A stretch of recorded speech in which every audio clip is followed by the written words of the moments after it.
place. I'm doing fine, I'm feeling great. You're not my fan, you can't relate. Straight talk going, stay not safe. Before you cross me, look both ways. Leaving the scene with no trace, none in my league. You out of place, I'm not at the top, I'm outer space. Can't eat with us, we're out of place. I'm doing fine, I'm feeling great. You're not my fan, you can't relate. Straight talk going, state to state.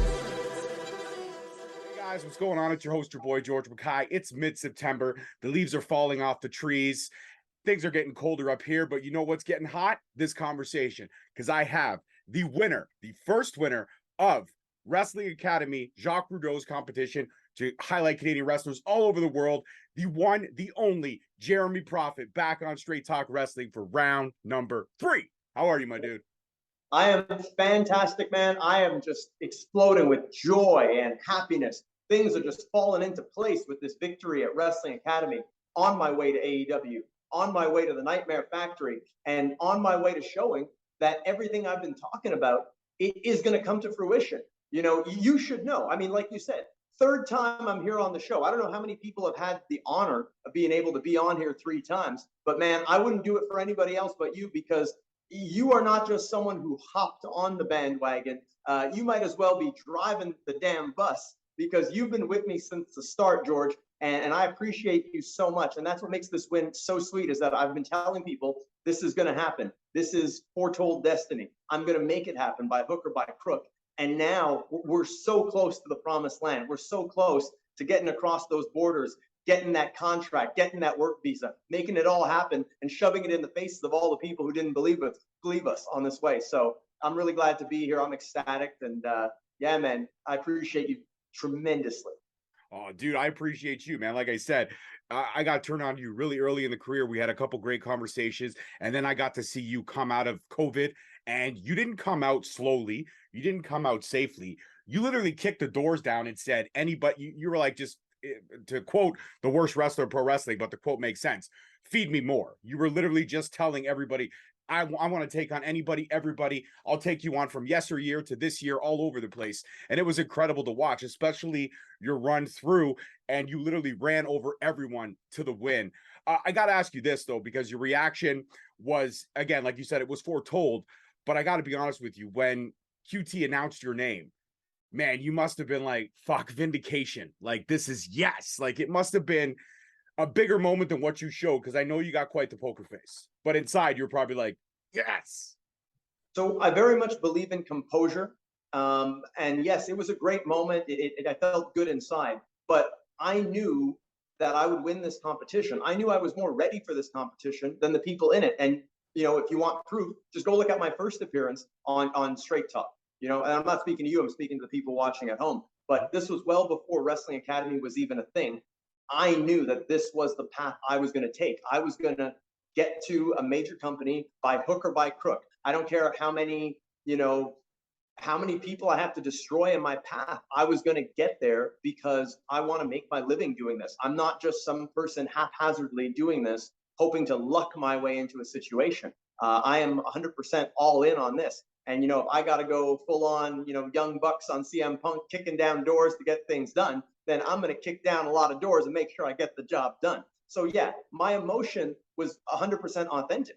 I did not in any way believe either of those guys were going to beat me. I don't believe any of the 4 guys in the other men's final would have beaten me. No one was going to beat me, because like I say all the time, everywhere I go, I don't see my equal. I don't see the person who looks like me, who talks as well as me, who wrestles as diversely and as dynamically as me, who does all the things that I do. So I can't believe that there would be any reason I wouldn't get chosen. And then, you know, obviously you're not being judged on your full body of work. You're being judged on what you do that night. But the performance I put out there for that finals is very representative of what I'm able to do in a wrestling ring. I think it was a great mosaic of all the things that I bring to the table. And my opponents, you know, no disrespect to them, they obviously made it to the finals because they're good, but they're not Jeremy Prophet. And that's the bottom line, is that you can compare me to anyone in this game, from the person who just took his first bump in wrestling to the CM Punks and the Roman Reigns of this world, and you won't find somebody that does all the things that I do. So unless the person who's making the decision, you know, is just coming off of, you know, brain surgery or something that would impair their judgment, I knew that it was obvious that I was going to get chosen. I don't want to sound arrogant or braggadocious, but I've simply put in more work than these people. One of my opponents, he was, 18 years old, great prospect, great kid. But, I've also been doing professional wrestling as long as he's been breathing oxygen. So, I'm just way more experienced. I'm the one more worth investing in, and I'm the one who can take the ball and run the furthest, plain and simple. No, 100% agree with you. Like I said, and you talked about with the mini host about your semifinal match being one of your favorite matches. That one for me, hands down, I agree with you on the story that was told, the body of work was told, you two meeting at that stage in your career. I mean, what was it like to, I guess, on a personal note, reconnect with your opponent in that semifinals match, but also be able to tell the story that was told? Literally, it had every layer of emotion. There were so many peaks and valleys. I absolutely love it when two dance partners can connect like that and give me that full range. And that's what you guys both did that night. Well, it's like I said, Wrestling Academy, it brought out the competitive nature in a lot of people. Because, I mean, Kyle Zachary, he didn't want me to win. He didn't want me to take the $5,000 out of his pocket. He's been working really hard for it too. And even though, he has a family and he has a lot of things that I don't have that would keep him more grounded here. He didn't want to lose to me. He wanted to win the favor of the judges. So that competitiveness was great. And I love that. It's like I talk a very big game, but I pride myself on being able to back it up. So if you want to test my mettle, if you think that I'm less than what I say I am, then by all means, try to expose me. Hasn't happened yet. Don't think it ever will, but that'll bring out the best in me. But I mean, I know that there's a certain expectation when you see Jeremy Prophet's name on the marquee. I can't take a night off. I can't show up on a show and say, oh, we're going to go easy tonight. It's like, no, because that's a black eye on my reputation. So I always have to deliver. So now when I get an opponent who is, really pushing me and, telling me it's put up or shut up, well, okay, fine, we'll do that. But, we'll also see who backs up first. We'll see who breaks first. We'll see if, your experience in working smarter is going to be able to beat my experience in working harder. So, that's just how I am. It's the story of a lot of my matches. I like to sometimes beat people at their strengths and show that even though I'm well-rounded and they might be more known for one thing, I'll beat them in that one thing that they're good at, or just use the full toolbox and fill in what the match is missing, and go at it that way. So with Kyle, he's very versatile, very durable. There are certain things about him that aren't evident when you look at a guy of his build and how he carries himself, because he's a great athlete, great cardiovascular shape as well, and very durable. So there are things about him that the average person doesn't know.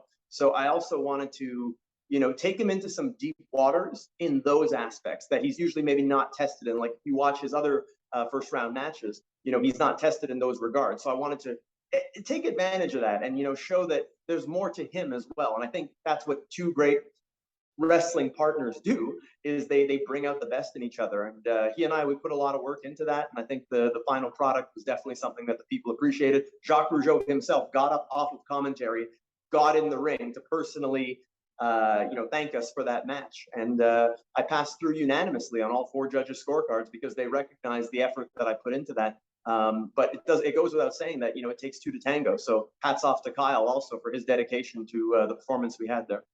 Absolutely. Now, one of the things I remember from our early conversations was not really wrestling related, but we both talked about our love for barbecue. Now you're going to Atlanta, baby. And Atlanta's got some great barbecue joints. Have you and the better half, have you guys kind of mapped out some restaurants you want to try when you get down there and get settled? I get asked the question like this a lot by a lot of people, especially this past weekend. I had a show and everyone was congratulating me. At the time of this recording, it's only been a week since I've won. Yeah. But honestly, no. I tell everyone the same thing. It's like I am laser focused on getting a contract. That's it. It's not about any of the pleasantries. That there are no days off. Yeah, we're going to be training, most days, and then we're going to have days off. There are no days off for me. There are no days off for me in my life now. Everything revolves around wrestling. There's a small window of opportunity to be able to do something that can go on to define the lives of so many people in this country. So I have to succeed at this. There's no time for going out and doing things that are fun. Professional wrestling cannot be fun for me for the next inevitable future. It just can't. It's business. It's giving 100%. It's being undeniable, driving home the point that I'm getting a great opportunity, a great blessing with this scholarship to go to Atlanta, and I can't mess it up. I don't intend on messing it up, but I have no choice. I have to do this. I have to show that it's possible for a Canadian to be able to go to Atlanta and get hired without having a independent wrestling pedigree of having been in certain big name companies. I have to go there and I have to take everything that I've accumulated and just, roll the dice on it and give it 100%. So I can't be distracted I won't be distracted by anything. And I will get it by hook or by crook. I will beg, borrow, steal, kill, do whatever I have to do, blood, sweat, tears, and bleed all over again if I have to. But I am going to make sure that I secure my future and that of the many other Canadians working the independents who don't have the luxury of being able to go to the United States. I have to do it for the country. I absolutely have to. I can't fail. Yeah, we've been talking about this journey for 2 years, about getting that opportunity, getting showcased, being able to go over there and show what you and the rest of this country can do. And I mean, do you feel that pressure? Do you feel that? I mean, you just mentioned, so obviously you do feel that pressure, but do you feel that pressure as it is pushing you down, or do you feel like it's lifting you up? Like on those days where you're like, I might not be able to pull through all the way. You're going to get that extra inch. You're going to level up. You're going to hit that extra gear to make sure that this country stays carried fully on your back. Absolutely. The pressure, it does motivate me. Again, I'm a mentally strong individual. Like I said, I have never taken a break from wrestling. I've never wanted a break from professional wrestling. I've never had mental health issues. I'm mentally very strong. I don't get discouraged. There are people that are, unhappy that I won, and that's too bad because I'm on a mission for something that's a lot bigger than little petty nonsense. This isn't for me. This isn't for fame. This isn't for anything like that. This is for changing a huge wrong in the system. And yes, I have big enough, broad enough, strong enough shoulders to carry the burden of all these things to go there and be successful. And yeah, I wake up every morning and I'm fired up and I'm like, how can I change this? Whether it be, like during COVID where I couldn't wrestle and getting on these podcasts, getting the word out there, writing an article in Pro Wrestling Illustrated, doing whatever I can to change a major wrong and doing it, mercilessly, violently. Like, I don't care. I will bring about change, whether I have to do it with my bloody bare hands. This is a thing that I'm very passionate about, and I'm going to go over there and I'm going to make this happen because it shouldn't have taken this long, and that we shouldn't have this many obstacles and speed bumps on our way to getting there. Canadians are just as good as Americans, are just as good as anyone in the world, if not better. And it's just the ridiculous, corrupt system, the systemic ignorance that needs to change. And I'm going to change it, even if I have to force it. I'm going to make the system bend to my damn will. I love it. I love the confidence. I love the fire. Every time I talk to you, I get more fired up about this issue as well. And I know you're going to right the wrongs. I do want to talk wrestling for a quick second here before we go back to righting all these wrongs. We're going to get into that as deeper as we go. But you had a great match, West Coast Canada. You and your partner, Carl Jepson, you guys fought two of Ontario's finest, Kobe Durst and Holden Albright. And it was one hell of a match. I saw some of the highlights. What was it like working with those Ontario guys and getting that opportunity to mix it up, both not in your home province or their home province, but on equal playing field, if you will? Yeah, just to backtrack, we actually fought in IWS. So okay, yes, that's right. Yeah, so it would have been on our home playing field. I'd love to go face them on their turf, down in your area. Absolutely. I mean, Kobe and I first wrestled, I think it was back in like 2016, 2017, somewhere around there. I didn't know him from Adam, but I heard a lot of good things. And we went in there and we did some magic. So he's always been a guy that, I've enjoyed working with. Got to work him at IWS, but it was a 6-way, so we didn't get to do too much. But he's probably, I can say with confidence, my favorite person from Ontario to wrestle. Absolutely love the guy. And Holden, I didn't really know too well. I met him for the first time at an IWS event where he wrestled the Green Phantom, happened to share the same locker room, got along really well with the guy. And I think that when we get in the ring, yeah, we also have a pretty good chemistry, he and I. And I think the dynamic of the two teams, with me and Carl Jepson being bigger than myself and Holden being a bit bigger than Kobe, I think the teams match up really well. And I think that's a match that, we could take anywhere in the world and blow the roof off the place. Really high praises for both guys. Two guys that, if they were born in the United States, they'd be TV stars right now. They'd be in major companies. But, this whole thing with Canadians not being able to have that same equal footing because of the borders and the work visas and all the red tape that I'm slowly working to destroy and eradicate. That's the way the cookie crumbles, unfortunately. But two great talents. Any promoter who's listening to this, I'd say book both of those guys. You'll definitely get your money's worth. And if you pair them up with Black Quebecois, that's a match that's going to be your match of the night, hands down, anywhere in this country. 100%, 10 stars for sure. So let's talk about, because you did mention, and you knew I was going to ask, because I'm a straight shooter, I'm going to ask honestly. There are people who are really happy that you won, proud of you, like myself, somebody who considers you a good friend of Straight Talk and in general, because we don't just talk wrestling, we talk all the time on Facebook Messenger and stuff like that. Haters going to hate, and haters going to just do whatever they want to do. A lot of people, I mean, obviously there was a lot of high praise posts and there was a lot of negative posts. I don't feed into the bullshit. If I don't like it, I just do the easy thing. I scroll by. But knowing that you have haters, and it was inevitable that you're going to have haters, there's a platform to say what you want to say to the haters. Actually, you don't even have to really say anything because your work's going to speak for itself.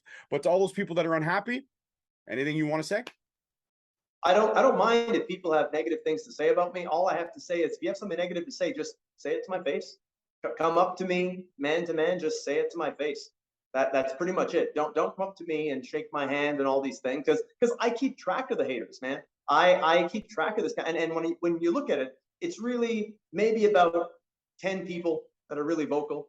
I've once heard a quote that, hey, if you want 10 billion people to like you, you got to be able to deal with at least 1 million that don't. So that's fine by me. In my post-match speech, you'll see when I did it at Lutte Academy, it hasn't aired yet, but when it airs, I said, I am mentally strong. I'm not one of these people in wrestling who I'm going to delete my social media because, people are saying mean things about me, or, I'm going to isolate myself because people are going and saying these kinds of things and it's hurtful and it affects I'm not making fun of mental health. I'm just saying I'm wired differently. I'm not this stuff. It doesn't affect me. I have my eyes focused on my success. You want to try and derail my success? Well, okay, come up to me face to face, try to derail my success and watch what happens to you. I know very well how to defend myself, both verbally and physically. So, you want to try and derail me, I think you're biting off a little bit more than you can chew. And I'm proud to say it. I pull no punches. You got a problem with me, I'm not hard to find, and you might find a lot more than what you're looking for, because I will gladly defend myself. I will gladly go beyond just defending myself, and I will ruin your day. I can hit back a lot harder than anybody hits me. But sometimes, you got to step back and you got to just let noise be noise, because that's all it is. It's noise. Think of what, someone like Jackie Robinson had to endure, all the racial slurs, the first pitcher that he faced once he actually got to go into the major leagues, hit him with the ball. And he just swallowed that and said, what I'm going to do is bigger than this petty nonsense that can derail me. It's, I'm going to make sure that with me, I can handle anything that comes my way. People want to write lies. People want to try to discredit this competition and whatnot. Well, okay. So there's 10, inbred nobodies with, missing teeth in their mouth and missing brain cells in their head. And they want to say a bunch of things. So they don't like me. Okay, good. Well, you know who does like me? People like Ron Hutchison, like people like Jacques Rougeau, people like TJ Wilson, people like Steve Lombardi, people like Bill DeMott, people like, I could go on and on and on. Every person I've interviewed on my show, pretty much, every person that I've met in wrestling, important people in important places. So why am I going to be all worried that, Joe Blow from middle of nowhere, farm town, nothing, wants to go on the internet and write something about me, when actual people who have made $1 and have been successful in this business appreciate a person like Jeremy Prophet. I love it. I absolutely love it. And you're absolutely right. You're right about that. Now let's talk about something cool. It was announced earlier this summer that AEW is coming to Toronto. Now you just won Lutte Academy. Mm-hmm. You're going to the Nightmare Factory. Will I see Jeremy Prophet at AEW? Because I got tickets. I got tickets. First AEW in Toronto? Hell fucking yeah, I got tickets. Will there be a dark match of some kind? Will there be inner workings with the Nightmare Factory? Can you give me something? Well, I'll tell you this. I can't predict the future because anything could happen. A meteorite could fall on me right now, and that's the end of the Jeremy Prophet story. Not the ending we were expecting. but I feel my guardian angels are a little bit faster than that, so I think I might just survive. Yeah, I don't see anything. I think you'll be okay, brother. I think you'll be okay. I can tell you, yeah, I'm going to be on those events. I'm on them 100%. It's part of Wrestling Academy was that the winners, the 4 winners, so not just myself, but the other 4 winners, which includes, you know, my better half, Jessica Black, Matt Black, no relation that I know of, and Chris Dillon, the other winner. All 4 of us will be part of AEW shows Dynamite and Rampage in Toronto on October the 12th and 13th. And in addition to 2 others, one is actually a local Toronto boy, Jesse V, hell of a talent. He will also be on there. So yeah, so it's confirmed. It's set in stone. I don't know what I'll be doing on there, but it's set in stone that I'll be there. So what we're actually doing is we're going down to Atlanta to the Nightmare Factory at the start of October, start of the next month. And we're going to train there. And then we're going to come back up for the TVs for AEW. And yeah, and then, you know, back down to Atlanta for the rest of the training and whatever that leads to. But yeah, I can confirm to you that if you bought a ticket to AEW Dynamite and Rampage, and you don't have to take my word for it, QT Marshall said it himself. So he said it, I can say it. I will be on the AEW events in Toronto on October the 12th and 13th, Dynamite and Rampage. Booyah. Booyah. Well, then, you know, I'm going to be down early because it's also the Leafs home opener. I know, I get it. You're probably a Canadiens fan. That's fine. It's also Leafs home opener, so I'm going to get down early so I can find parking. That's really the only reason. That's the only reason. All good. Absolutely. So we'll have to meet up for sure. Now, talk to me about Nightmare Factory. Again, going down there, righting the wrongs. Great opportunity coming your way. Laser focused on everything. 3 months. Do we know what happens at the end of the 3 months? Is it just going to be an evaluation? Is there going to be like, has QT told you guys anything to look beyond the 3 months, or are we just, you know, day to day? This is my goal. This is what I got to do this day, then this day, and this day, and just keep progressing up that mountain. So in the brief conversations I've had with QT, it's not been 100% laid out because obviously we have to figure out a lot of the things, you know, like we have to figure out where we're going to stay. We got to figure out, you know, the schedule, all of those different logistics that go into it. And I've been in communication with QT as well as with Ray Lloyd, better known as Glacier, you know, just getting a lot of the logistics of how those camps go. So what does it lead to? I don't know. I think that's in our hands to be able to impress the right people. But are we in the right place to impress them? Absolutely. So I'm definitely going to make the most of this. For me, it's not just going there and being a lemon. You know, it's going there and letting people know what they have here, knowing that, you know, this is someone coming in with 17 years experience, never had an injury, never took a day off, looking to make his living doing this. Again, I'm not leaving anything to chance. It's very much, I know that I want to be a part of AEW. I want to be a featured part of their company. I just want the chance to earn that. So whether that be at those tapings in Toronto, whether that be at the Nightmare Factory, whether it be in Orlando for the dark taping, whether it be at another televised event, wherever they are on the road, I want the chance to show that I'm everything that I've said I am since my inception into this business. And that's all I asked Jacques for. I said, hey, you know, with Wrestling Academy, you know, there doesn't need to be any preferential treatment. Give me the same level playing field as everybody else. I assure you, I will rise to the occasion. I've been ready for this before these people even knew this was a thing. And a funny little story I got to tell, because it's really, and I think we got some footage of it with the Jofo guys were there documenting a lot of it. But there was a moment where Jacques pulled me aside on that last day. And he said, I just want you to know, and I think he said this to everybody, but he told me, he said, QT Marshall is making the final decision, that we have nothing to do with it. It's going to be who he wants.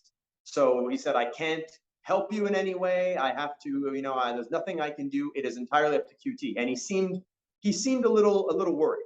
And I said to him, Jacques, it's okay. You know, I want you to remember this moment, because when we started this, I said, just give me the same level playing field. I know how good I am. You know, Michael Jordan knows how good he is. Wayne Gretzky knows how good he is. You know, they worked really hard to be good. People think that I'm arrogant because I'm self-aware, but I think my self-awareness is actually the biggest weapon that I possess, because I won't bluff. I can't be out bluffed because I know exactly what I am. And I know if somebody is saying something, I know where my skill set stands. And that could be anybody on television or obscure indies. I know how good I am. So I said to Jacques, Jacques, remember this moment. Okay, remember us standing right here, because I'm telling you right now, I will win this. I got this. This is what I was put on the planet to do. And all throughout the day, other people were asking me, are you nervous? No, I'm not. I know how good I am. Why is it so hard to understand? I have no insecurity. It's like Michael Jordan. Michael Jordan knows how good he is. I know how good I am. I train for this. I work hard to be good at this. I have natural talent, yes, but I also work really freaking hard. So I knew I was going to win. And then right when I won, you'll see there's a moment where I go over to the judges' table. I think it's even in the clip that's going around now, where I go over to Jacques and I shake his hand and I point off in the distance. And I said, Jacques, I told you this when we were standing over there. I told you I was going to win this. And that's because, like I said, I'm self-aware about this. I know that I'm the protagonist in my own story. I know I'm living every moment as the main character. I'm creating a moment right now with you that when they make the story of Jeremy Prophet, when they release the documentary, the man who broke the borders, who helped get Canadians noticed, all this legacy that I leave behind, that this is going to be an actual moment. This is going to be an actual scene that they look back on and they use. I know that because I live in the moment. So yeah, it was creating one of those moments that I just knew, like, this is the way the story is going to go. There's no way they're not going to see me as the head and shoulders standout of this competition. No, you're right. And you know what? I don't see self-awareness, like you said. I don't see it as a crutch. I see it as a beacon. And it is just exactly that. If you know you're good at stuff like me, I know I'm good at holding a conversation. Actually, no, I'm gonna big myself up a little bit. I'm great at holding a fucking conversation. And Absolutely. I know, thank you. And I know I'm very entertaining when I do it. Do I fumble on my words? Of course. Do I stutter? Yes. But the good thing about me is I'm honest. I put it out there, and I've had haters. I don't care. Water off a duck's back. At the end of the day, what is great is those moments and those memories. I can look back 20 years from now and I could say, man, I had a lot of great guests on my show, but who can I remember fully? I know you would easily be in the top 5, dude, because you're fucking hilarious. We get along really well. And we're also both extremely talented one way or another. You have all these abilities. I have a great mouth. It works. If you ever need a manager, I'll come down for one night. I'll be honored to be your mouthpiece. Actually, you don't need it. You can do it on your own. Hey, you'll be the first one I call, George. And it's like I said, you're not just jumping on the bandwagon, man. You might as well be driving the damn bus, because you were with me since day one. And one of the things anyone who knows Jeremy Prophet knows is that I have a memory like an elephant. And so I never forget the people who were there for me before the success. And now we're getting a little taste of the success. We're obviously going to get a bit more. But I remember those who were there before I was anything, those who defended me when people said that, oh, this crusade for Canada, this whole thing, this is not going to go anywhere. You're not going to accomplish anything. You were not one of those people. You were in my corner. You were like the Customato to my Mike Tyson. So I respect you for that, and I will never forget you. I appreciate that, brother. I do. And I appreciate the crusade, because you're right. It's been long overdue. A lot of nonsensical red tape. Now we're not just cutting through it with a pair of scissors. We got that fucking chainsaw coming through, and it's like lightning. So talk to me about, you've been training your whole life. Do you think that the Nightmare Factory is going to throw something at you that you may have not going to say not trained for, not anticipated, but are they going to throw different ways at you of working your body out that you may not be accustomed to? I sure hope so. I want to learn new things. I want to add. I'm kind of like an unlimited Swiss Army knife. I want to continue to add new things. I was just blessed with having a lot more gigabytes of RAM, I guess, upstairs, because I can learn and add. And you watch any of my matches, you watch how they evolve, how my set and different aspects of my performance continue to evolve. And you never see the same Jeremy Prophet match twice. It's one of the things I'm proud of. I'm not one of these routine guys who does the same stuff at the beginning, the same stuff at the end in the same order. I tell different stories. I cut different promos. I want to be the master of everything. I just don't want to stop learning. So I hope that they are going to teach me a lot of things that I don't know, because, with how good I am now, think of how much more unstoppable I'll be once I absorb that knowledge, Did you ever watch the show Heroes from back in the day in the mid 2000s? Oh yeah, hell yeah, oh yeah. So in Heroes, I loved how Siler was able to have that power where he could look into somebody's brain and then he could take their power, kind of thing. That's kind of like what I am to wrestling. I sometimes use the expression like I'm like the Shang Tsung of wrestling, because he can turn into everybody in Mortal Kombat and do all the stuff that they do. I think in one of the other Mortal Kombats, there's a character called Shujinko, and he kind of learns everybody's ability as he goes along. That's me. If you want to know Jeremy Prophet in a nutshell, that's me in wrestling. I can absorb everything. I'm the sponge of all sponges. So yeah, give me more knowledge. Give me things I've never seen before. I'm not arrogant enough to think that I know everything. I clearly don't, but I learn and I absorb stuff and I perfect it and put my own twist on it. That's what makes me dangerous, I think. Absolutely. You are very well-rounded hybrid. I mean, I think some of the matches that I've seen, again, never anything live, unfortunately. But some of the matches that I've seen, there's been times where you've come off the top rope, taken your opponent down, gone into a wicked ground game back and forth, then gone up, gone into the striking. It literally is all over the place to the point where I sometimes worry for you because I feel like you don't stop. And I feel like sometimes you look like you're not breathing because it's just go, go, go, go, go. And I obviously know you are. But, one of the things I learned from Speedball Mike Bailey and a couple great conversations I had with him, pace, timing, working on your breathing, controlling the tempo. Is there layers of timing that, if there's a young wrestling fan right now that's watching this and wants to get in the ring, wants to train, what would you tell them about pace and breathing and timing? Because those are fundamentals, just like taking your first bump.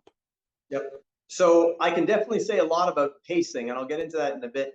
But I'd be one of the worst people to ask about breathing because believe it or not, I've never felt tired in a wrestling match. Okay. I say never. I think there was one time I might have been battling just like a cold or something, and I was in with a very fast-paced opponent. Might have actually been Speedball, and I think I got a little tired once. But other than that, I've never felt tired. I had a match this past weekend.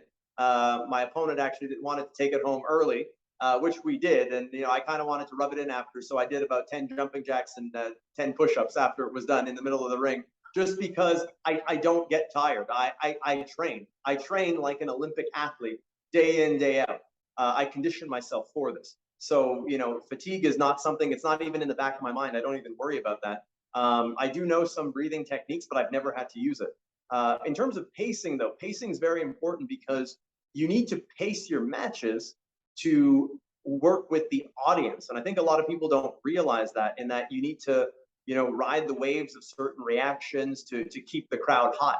And a lot of matches I see the wheels kind of fall off when they get towards the end because they're not paced right. And I think a lot of that maybe comes from people watching WWE. That's kind of what I deduced is from people watching WWE, because they'll have these big spectacular false finishes and it'll go into this big down because they have to air a replay and they don't want there to be action while the replay is going on. I think that's one of the common conventions, but it's become a thing where there are things in wrestling that work, and then there are things that, because it's done on TV, people just kind of accept it as being canon in the chronology of professional wrestling and how things should be done. So me, I've always been an outside the box thinker where, I'll see how a movie fight scene is paced and realize that, okay, in wrestling, this is what you need to do to keep the intensity, to keep the crowd engaged. So it's an important thing to remember that the time to be taking breaks and all that is not towards the end of the match. That's where you really need to be sprinting towards the finish and making sure that people are on the edge of their seats of that roller coaster ride between good and evil and who's going to win. We could have an entire discussion about wrestling psychology, but I'll sum it up like this.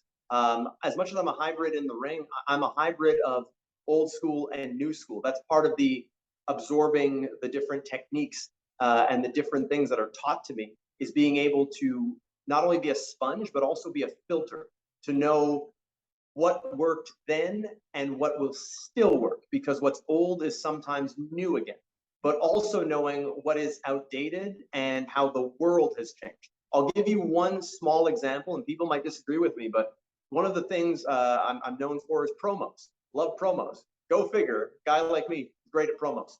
And there's this belief that you need to start your promos talking about the date, the place, and all of these things. And I get that back in the day when things were on TV. However, nowadays in the social media era, where you're most likely shooting that promo for the internet, that can easily be spliced into the video. That can easily be put on the post. So it's already there. And there's no reason for there to be 90% of promos from an organization starting the same way, hitting all those key points. It's just one of those things that I find, I see that in a promo, I'm like, oh, there's another one.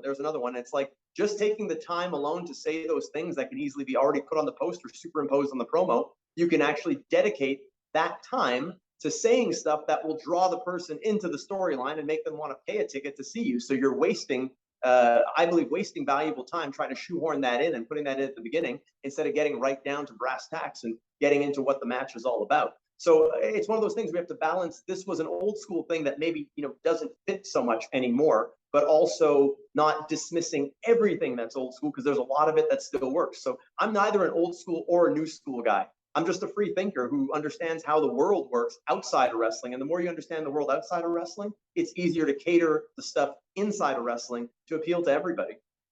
No, you're absolutely right. Social media has opened a lot of positives, but also a ton of negatives. But it's opened a lot of positives in those ways where you can, what was once old here can stay there, and you can evolve and you can change over time.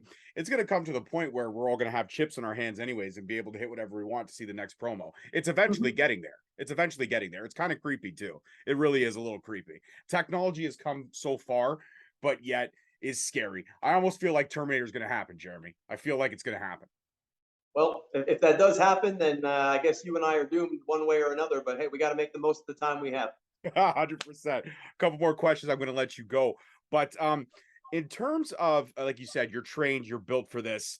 In terms of, I guess, staying in the consistency that Jeremy Prophet has always done, what is, because I've never asked this question, what is the workout routine for Jeremy Prophet? Like, what do you do? Every day I know you want to work on something different. Maybe you work on a little bit of everything the same day.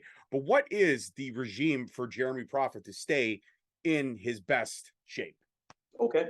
So first and foremost, it's good nutrition. So, you can't out-train a bad diet. So you got to be eating clean. I eat clean 6 days a week. Seventh day, I eat worse than someone who's, suffering from obesity and on the verge of a heart attack. When it comes down to the actual training, I like to work one body part a day. So, whether it be arms, chest, back, one body part a day, kill it. I like to do higher reps. I like to do 12 to 15 reps, which means that if I can do 15 reps, then I up the weight. If I can't do 15, that's right where it should be. If I can't do 12, then that's too much. And I'm very strict on that, clean form, and give that body part, the entire more or less week to rest, although some body parts I hit twice. I've also added a heavy day. So I'll go significantly heavier. I'll go maybe about 40% heavier than what I would normally do. And I would lower the reps to more of about eight reps is what I ideally like to hit. So I add one body part, which would be a body part that would be repeating in that week. I would add it as a heavy day. That's been a lot of fun to do too, because it's different. And it's really just about consistency. I'm 7 days a week in the gym, no days off.